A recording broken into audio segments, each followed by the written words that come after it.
오늘 말씀을 같이 읽은 이 본문을 통해서 부름을 받은 사람의 세 가지 사명에 대해서 말씀을 드리겠습니다. 2장 1절에 보면요, 사도 바울이 이렇게 말씀하죠. 내 아들아. 영어로 보면 my son 이랬죠. 누굴 호칭하는 내 아들입니까? 디모데거든요.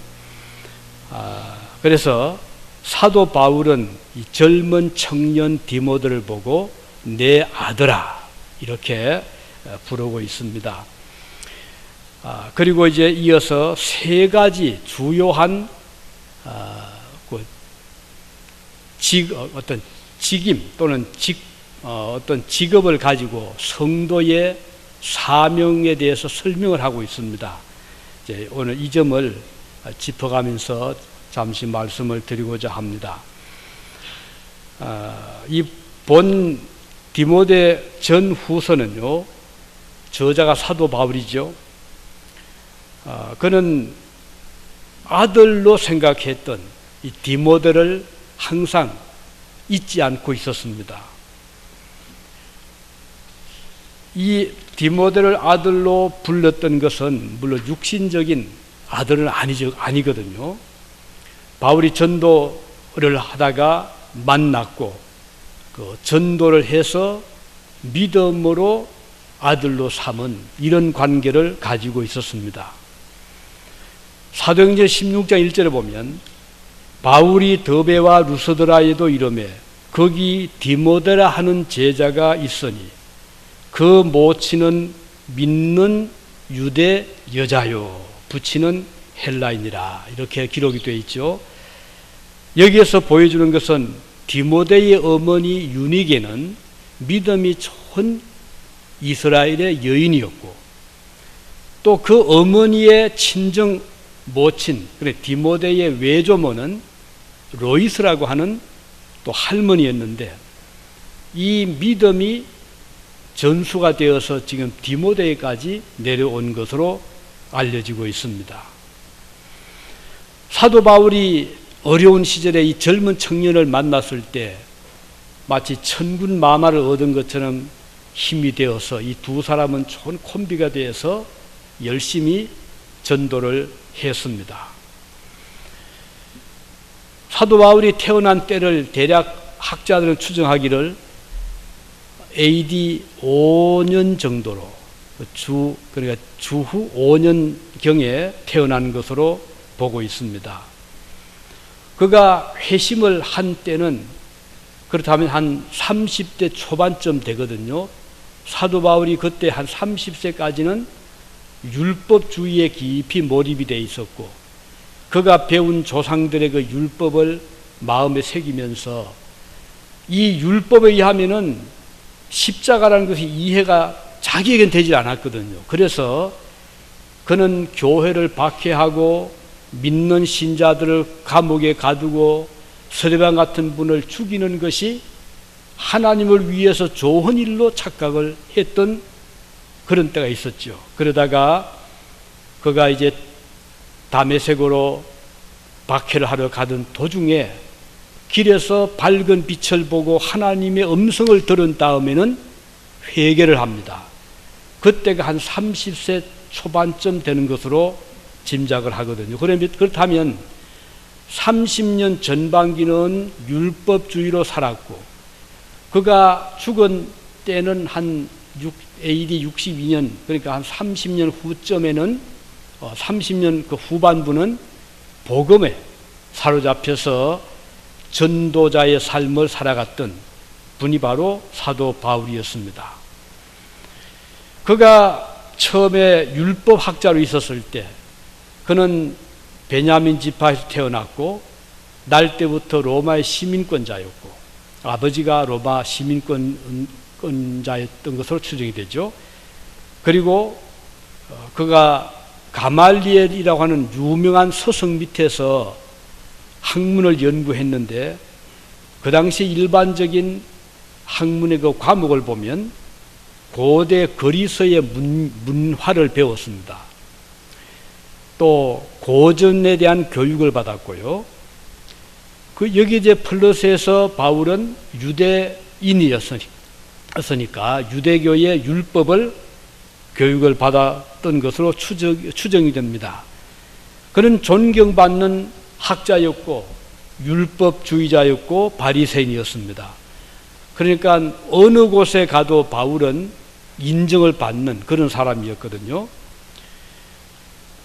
그는 당대의 상당한 지적인 실력을 갖춘 학자로서 알려지기 시작을 했습니다.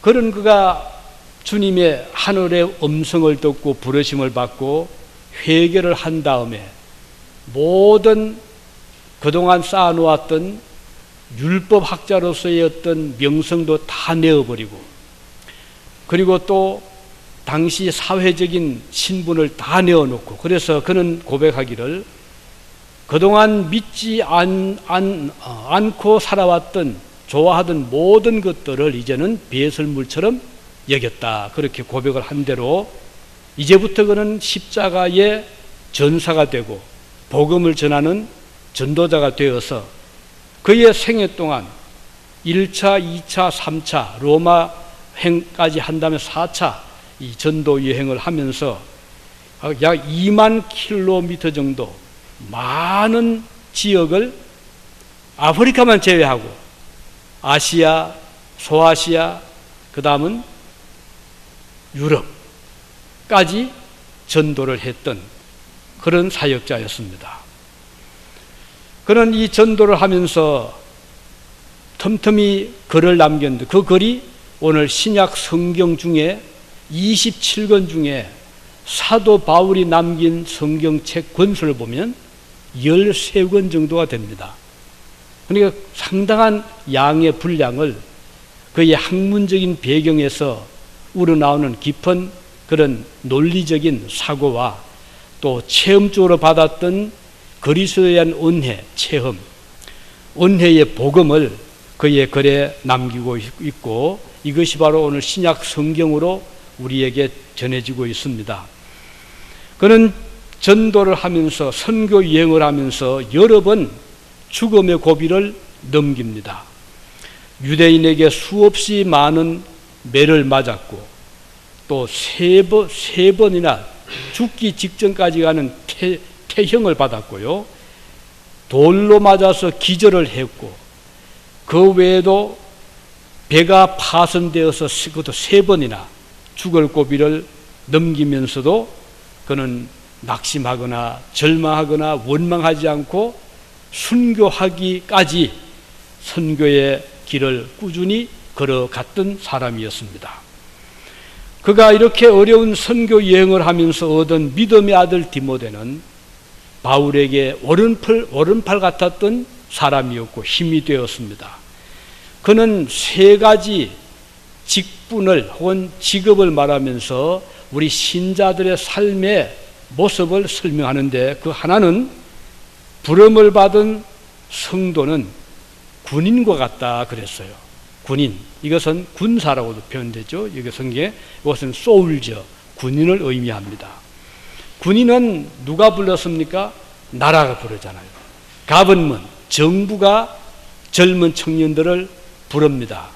어떤 경우는 강제로 징집하기도 하고 어떤 경우는 자기가 원해서 자원 입대를 하기도 합니다. 그의 사명은 무엇입니까? 나라가 그를 불렀을 때는 나라를 위해서 지켜달라. 언제까지? 목숨 다하기까지. 나라가 쓰러지지 않도록 또 외적의 침입에서 넘어지지 않도록 군인들에게 그 사명을 맡겨준 것입니다. 왜 사도 바울은 우리 신자들을, 이 디모데를 보고 예수의 군사라고 했습니까? 우리 그리스도인의 사명은 영적인 전쟁터에 있기 때문입니다. 우리가 전도받을 땐 그러잖아요. 예수 믿으면 참 복을 받습니다. 만사가 형통하고요, 안 되는 일이 없고 병들이 낫고 모든 게 잘 풀릴 테니 예수를 믿읍시다. 아주 듣기가 얼마나 좋습니까? 그런데 이것은 틀린 말이 아닙니다. 하나님께서 함께 하시면 형통하지 못할 일이 없잖아요. 누가 감히 믿는 신자를 실패하게 하겠습니까? 그렇지만 이것은 한 면이고 또 다른 한 면으로는 치열한 영적인 전쟁이 시작이 되는 겁니다. 예수를 믿으면 제일 기뻐하는 분은 하나님이시고 제일 싫어하는 대상은 사탄이요 마귀입니다. 제가 아는 친척 중에 한 분이 제가 간곡히 전도를 했더니 못 이겨서 교회를 몇 번 나왔습니다. 그런데 신기한 것은 이분이 평소에 미신이 아주 심합니다. 그래서 섬기는 신이 참 많았던 분이었어요. 워낙 제가 교회 나가자고 하니까 한번 끌려서 나오긴 했는데 교회 들어서는 순간 얼굴을 푹 숙이고 얼마나 괴로워하는지 마치기 바쁘게 인사도 하지 않고 도망치듯이 나갔습니다. 그럼 나중에 이제 물었죠. 왜 그렇게 속히 가시냐고 했더니 말도 마라. 그 더 예배당에 들어가는 순간 머리가 깨지는 것처럼 아픈데 딱 나오니까 그렇게 산뜻하게 나올 수가 없더라. 이러는 거예요. 이분이 평생 섬겨왔던 사탄들이 그 사람을 잃지 않기 위해서 예배당에 들어가는 순간 골이 깨어지듯이 아프게 한 거예요. 그런데 이게 한 번만이 아니었어요. 그래서 제가 그럴 리가 있느냐고. 그건 당신 생각을 잘못해 그렇지 그렇지 않다고. 저야 그동안 수없이 다녔지만 오히려 오면 얼마나 좋은데요. 갑시다 해서 얼마 뒤에 또 그분을 모시고 갔습니다. 마찬가지였어요. 3번을 나고 그 다음은 다시는 안 오는 거예요. 너무는 견딜 수가 없다는 거예요. 이것은 사탄이 제일 싫어하기 때문에 길을 쓰고 막는 거예요. 이 예수 믿는 신자들은 치열한 영적인 전쟁터에 지금 내몰린 자와 마찬가지예요. 여기에서 지면 믿음 생활을 할 수가 없기 때문에 사도 바울은 디모데를 보고 너는 예수의 좋은 군사가 되어야 된다 이렇게 말씀을 하고 있는 것입니다. 이 싸움을 위해서 우리를 불러준 자는 나라가 아닙니다. 교회가 세워지는 것은 정부가 아닙니다. 지방자치단체가 아닙니다. 어떤 조직체가 아니라 하나님이 세우는 단체가 교회입니다. 그러면 저와 여러분을 불러주신 분은 누굴까요? 위에 계신 우리 아버지 하나님이십니다. 보기는 내 발 걸어왔는데 내가 우연히 교회 가고 싶어 온 건데 이렇게 생각할 수 있지만 그건 우리 생각이고 하나님께서는 어떤 때가 되면 기회가 되면 그 길을 만드신 하나님이십니다. 그리고는 그를 부르십니다. 그런데 성경에 이 불렀다는 말씀이 자주 나와요.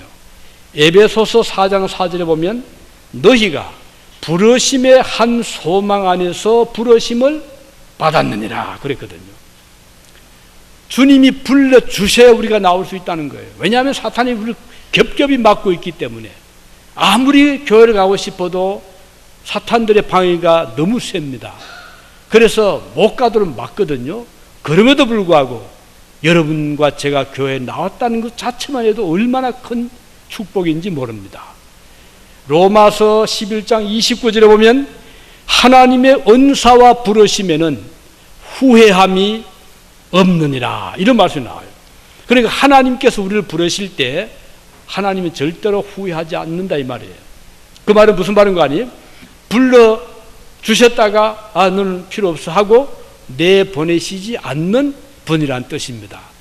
하나님께서 우리를 부르실 때 그 과정을 프로세싱을 보면요 갑자기 하나님이 생각이 나서 부른 게 아니고요 창세 전에 before creation 세상을 창조하기 전에 하나님께서 이미 예정을 하신 거예요. predestination 예정을 먼저 하신 거예요. 그리고 나서 천지를 지으시고 때가 되어서 우리를 이 세상에 창조해 주셨거든요. 그런 다음에 어떤 때가 되면 하나님이 정한 때가 되면 어릴 때 부름받는 사람도 있고 청년 때 부름받는 사람도 있고 노년 때 어떤 분은 죽기 직전에 십자가의 강도처럼 임종 직전에 부름을 받는 경우도 수없이 많습니다. 그렇게 해서 이제 하나님 부르시거든요. 주님 앞에 나오게 되는 거예요. 제일 처음 부름받은 사람이 누굴까요? 우리 구약에서 보면 하나님께서 이름을 불렀죠. 누구죠? 어디 있느냐? 아담아, 네가 어디 있느냐? 하나님이 첫 번째 불러주신 사람이 에덴 동산의 아담과 하와였어요. 그런데 그때는 언젠가요? 아담과 하와가 범죄한 후거든요.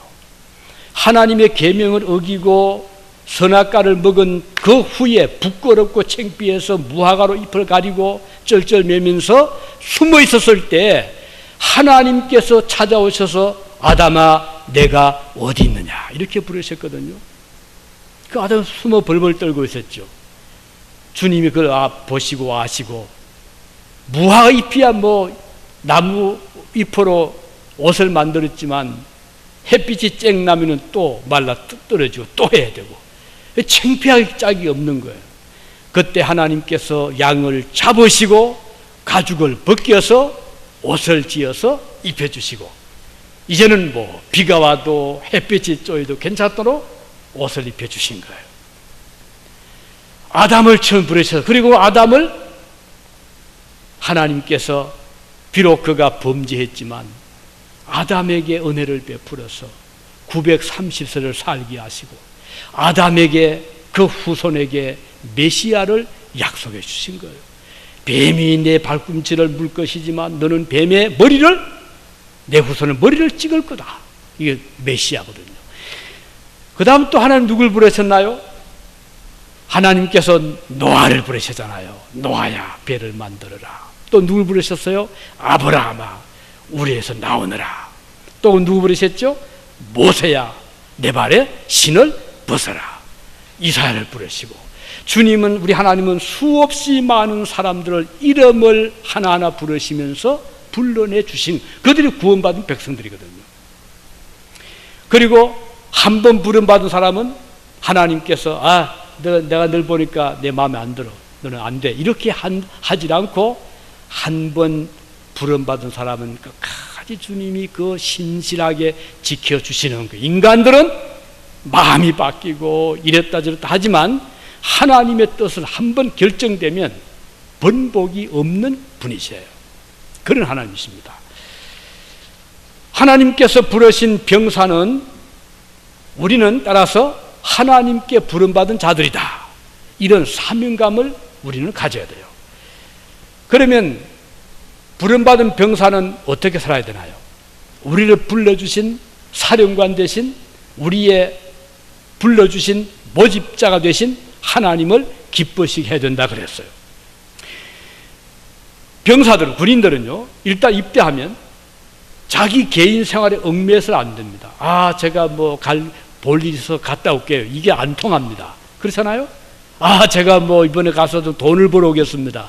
가서 옷을 좀 사야 되겠습니다. 이렇게 할 필요가 없어요.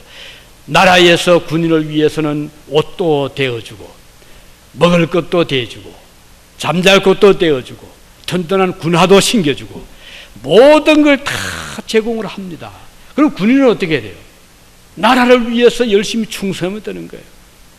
나라를 위해서 불철주야 깨어서 지키고 백성들을 보호하면 이게 그의 삶인 것입니다. 오늘 그리스도의 신자들이 우리를 불러주신 분이 하나님이신 걸 진정 안다면 개인적으로 나를 위해서 살겠다 이것은 주님 앞에 합당치를 못한 거예요. 어떻게 해요? 나를 불러주신 주님의 뜻대로 살겠습니다.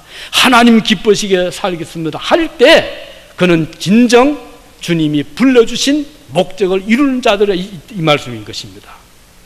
오늘 사역자들은 우리를 불러주신 하나님의 뜻대로 살아가는 것이 지상의 목표가 되어야 되는 것입니다. 그리고 우리를 불러주신 하나님은 어떻게 합니까? 그의 병사된 자들에 대해서 끝까지 보호를 해줍니다. 자, 사령관은요 자기 부하들을 자기 몸처럼 아끼는 그런 자리에 있는 자들입니다. 이게 제대로 된 사령관들이잖아요. 자기는 편히 숨어 있고 너희들과 싸우라 그런 사령관이 없습니다. 먼저 용감히 달려가고 그리고 자기 부하들을 최대한으로 보호를 하기 위해서 전력을 하잖아요. 우리 하나님이 바로 그렇습니다. 하나님은요, 우리에게 말씀하시기를 아무것도 염려하지 말아라. 왜? 내가 채워주니까. 또 너희는 무엇을 먹을까 입을까 걱정하지 말아라. 내가 다 채워주겠다. 주님 약속하셨거든요. 그러면서 우리로 하여금 잘 보게 하기 위해서 공중의 새를 보라. 들의 백합꽃을 보라. 그들이 심지도 않고 거두지도 아니했지만 창고에 쌓아둔 것도 없지만 하늘 아버지께서 다 먹인다. 맞잖아요. 여러분들 수많은 제비떼들, 참새떼들을 위해서 곡식 심어본 적 있나요? 그런데 수천 년 동안 내려오면서 수많은 공중의 새들이 지금까지 살아가고 있잖아요. 그뿐인가요? 아름다운 꽃 보세요. 이 꽃을 위해서 여러분들이 무슨 재주로 이런 고운 색깔을 입히겠습니까? 우리 하나님 아버지께서 입혀주시는데 우리로 하여금 그 꽃을 보고 즐기고 기뻐하도록 하물며 너희일까 보냐. 오늘 저와 여러분은 하나님께서 불러주신 십자가의 군병들입니다. 그렇다면 우리는 무엇을 걱정해야 될까요? 먹을 것 때문에 아닙니다. 입을 것 때문에 아닙니다. 우리가 걱정해야 된다고 하면 주님의 뜻을 이루기 위한 선한 걱정은 할 수가 있습니다. 주를 위한 걱정은 할 수 있습니다. 그러나 내 개인적으로 어떻게 살까, 무엇을 입을까, 이런 걱정들은 전부 다 주님께 맡겨라. 이렇게 말씀했거든요. 주님이 책임을 져준다 이 말씀이에요. 부름을 받은 성도의 두 번째 사명은, 자, 첫째는 군인의 사명이요. 두 번째는 경기자의 사명이다.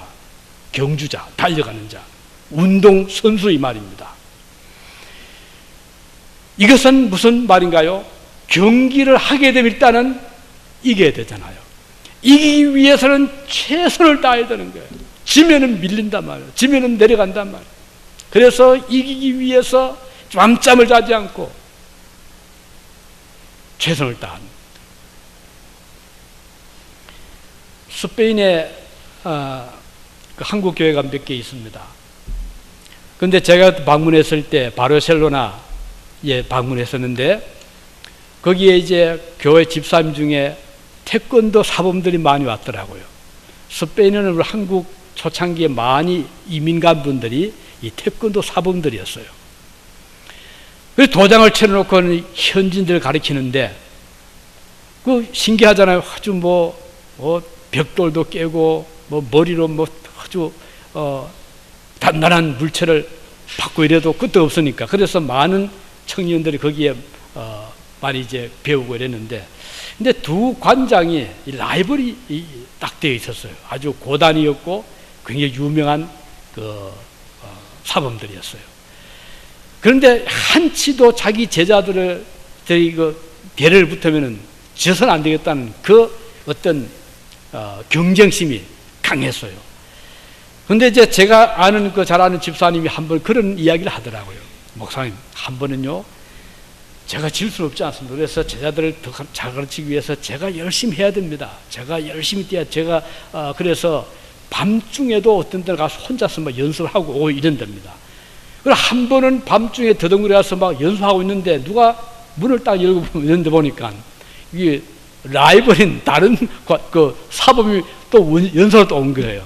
그런 이야기를 하면서 이 세상의 운동 경기자들도 그 한 시간을 쪼개면서 그렇게 치열한 연습을 해서 그 결과를 보여주는데 오늘 그리스도의 사역자들이 부름을 받은 경기자라고 하면 우리가 어떻게 태만하고 나태할 수가 있겠습니까?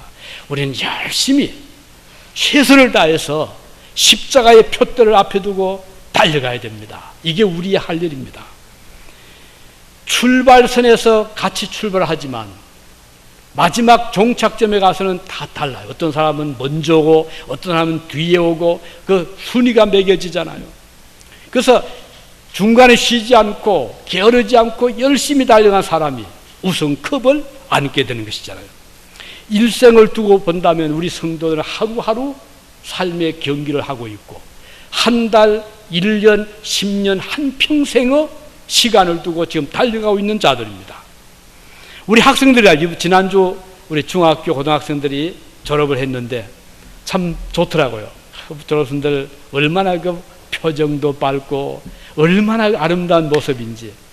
그리고 마지막 이 모자를 집어 던지면 우리 영화에 보듯이 그렇게 환호하고 그 부모들이 와서 축하해주고, 그때 얼굴이 밝지 않은 학생 아무도 없더라고요. 다들.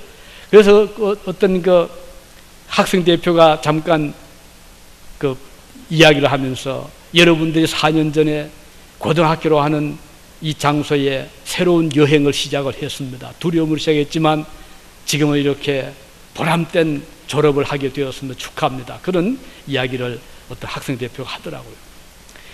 그런데 학생들이 다 밝고 또 다 문을 나서지만 내면적인 성적은 다 다릅니다. 그들 중에는 all 4포인트 맞은 학생도 있고, 아니면 B 맞은 학생도 있고, 아니면 C 맞은 학생도 있고, 그리고 이들이 결과에 따라서 가는 학교가 또 다르잖아요. 그래서 어떤 학생은 좋은 학교, 어떤 학생은 또 가까이 가잖아요. 어떤 학생은 또 직업을 따라가기도 하고.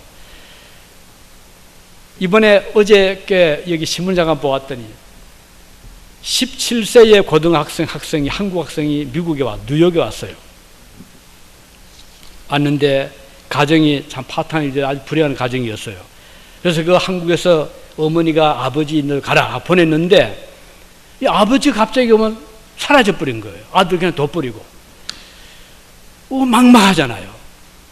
나름대로 아들은 그 꿈을 가지고 미국에 왔는데 그 아버지의 보호가 필요한데 아버지가 사라진 거예요.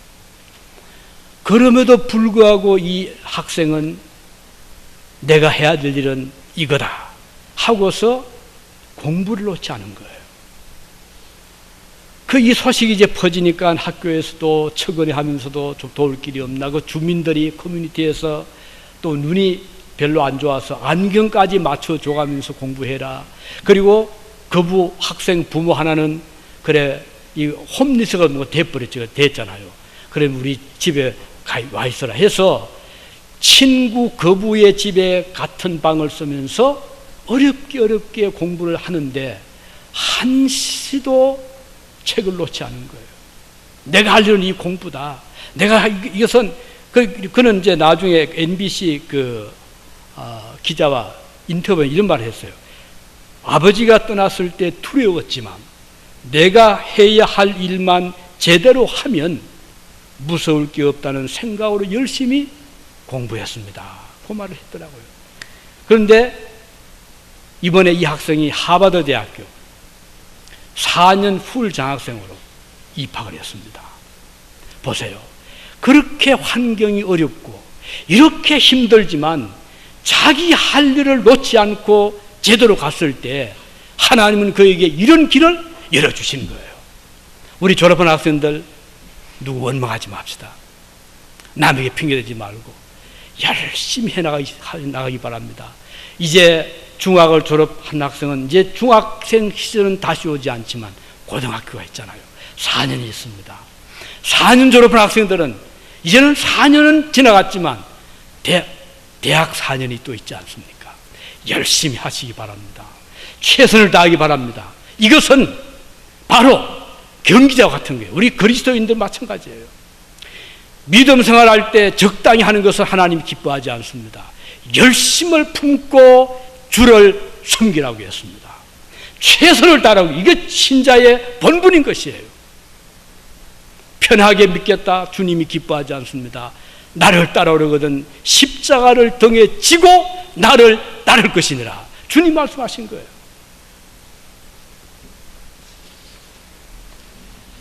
세 번째로 성도의 직분을 농부에 비유하고 있습니다. 농부라는 것은 영어에 보면요, the hard working farmer 이렇게 표현해요. 우리말은 수고하는 농부, 영어로 the hard working farm. 요즘 같으면 기계로 앉아서 논밭을 갈고 하지만 바울 당시의 농업이란 것은 전부 수작업입니다. 손으로 전부 해야 돼.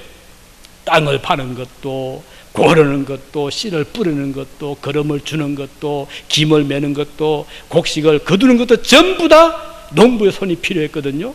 그래 얼마나 힘이 듭니까? 뭐 힘들다고 안 할 수가 없잖아요. 때를 놓치면 안 되니까. 그래서 바울은 여러 직분자 중에서 신자의 삶의 모습을 수고하는 농부와 같다고 말씀한 거예요. 이건 신자들 각오를 하라 이 말입니다. 나는 편하게 믿겠다. 주님 앞에 이것은 합당하지 않는 그런 모습인 거예요. 우리가 쉴 날이 옵니다. 언젠가요? 안식일날. 주일은 편히 쉬십시오. 주일은 편히 쉬시고, 그러나 주일날도 사실 교회면 또 바쁘잖아요. 믿는 신자들은 주일을 더 바쁠 수 있어요. 어디에 쉬나요? 우리가 진정으로 쉴 곳은 이 땅이 아니라 위에 있는 하나님의 나라입니다.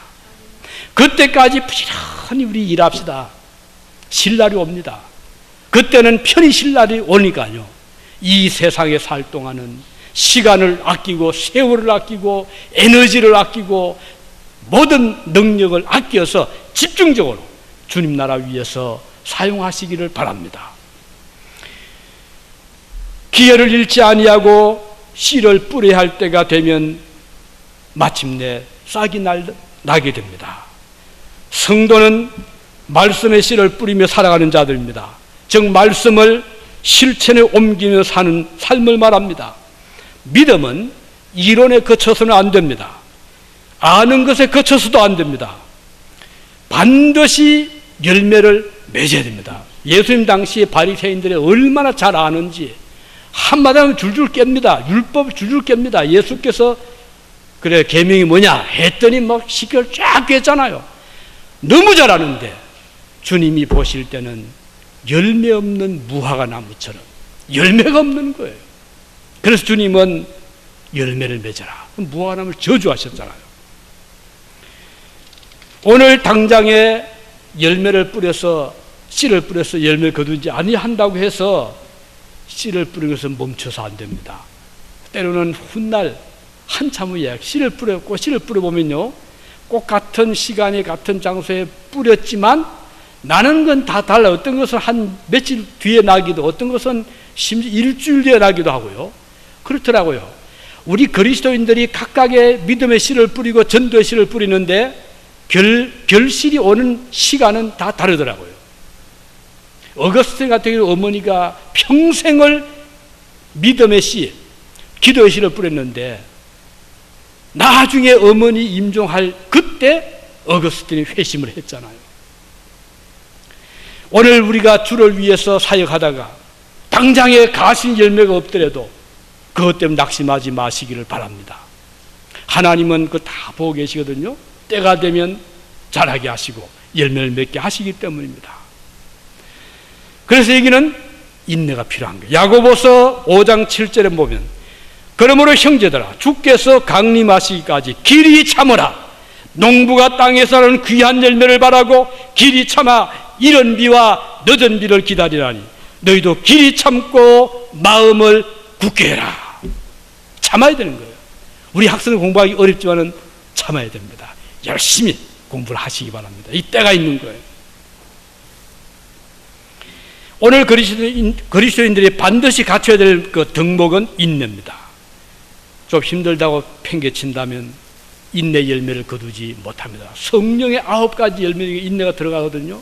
오래 참음과 자비와 양성과 충성과 온유와 절제니 그 성령의 열매 중에 오래 참음이 나옵니다. 그런데 참는 게 쉽지는 않잖아요. 불신자들도요 어느 정도 참습니다. 자기 출세를 위한 길이라면 자기에 좀 도움이 되면은 어느 정도까지는 참다가 폭발할 때가 오거든요. 우리 신자는 어느 정도가 아니라 끝까지 참아야 되는데 언제까지? 죽을 때까지. 언제까지? 천당에 들어갈 때 참아야 되는 거예요. 여기에 불신자의 참는 것, 신자 참는 것과 차이인 것입니다. 참다가 폭발했다. 그러면 그 참는 데서 실패한 신자가 될 것입니다. 여러분 모세가 가나안 땅에 못 들어갔습니다. 물론 여러 가지 이유가 있지만 그 중에 한 가지 이유를 든다고 하면 모세 참았거든요. 온유한 사람인데 나중에 한번 폭발을 했어요. 왜 했는가 하니 이 백성들이 너무나 무지몽매하고 하나님의 은혜를 눈으로 보면서 또 반복해서 원망하고 불평하고 그 성자 모세도 도저히 못 참았던지 어떻게 했습니까? 이 지팡이를 들고 반석을 가리켜야 되는데 그만 쳐버렸어요. 그 끌어오르는 그 분노 때문에 하나님께서 기뻐하지 않았어요. 그것이 모세가 가나안 땅에 들어가지 못한 이유 중에 물론 하나였거든요. 오늘 우리 신자들이 하나도 참고 둘도 참고 셋도 참아야 돼요. 하고 싶은 말이 있더라도 한마디 해줘야 되는데 하더라도 참으시기 바랍니다. 제가 한번 박아줘야 되는데 할 때 참으시기 바랍니다. 이 인내는 가장 좋은 덕입니다. 주님은 언제가 참으셨죠? 죽기까지 참으셨다 그랬어요. 그렇다고 우리가 10번 죽기까지 참아야 되지 않겠어요? 아이고 제가 또 죽었는데 또 참아야 돼요. 또 참아야 돼요. 그렇게 되면 하나님께서 때가 되면 다 해결해 주시더라고요. 오늘 여러분 삶에 있어서 얼마나 때로는 화날 때가 많잖아요. 요즘에 이 화를 못 식혀서 화병이 드는 경우들이 많이 있답니다.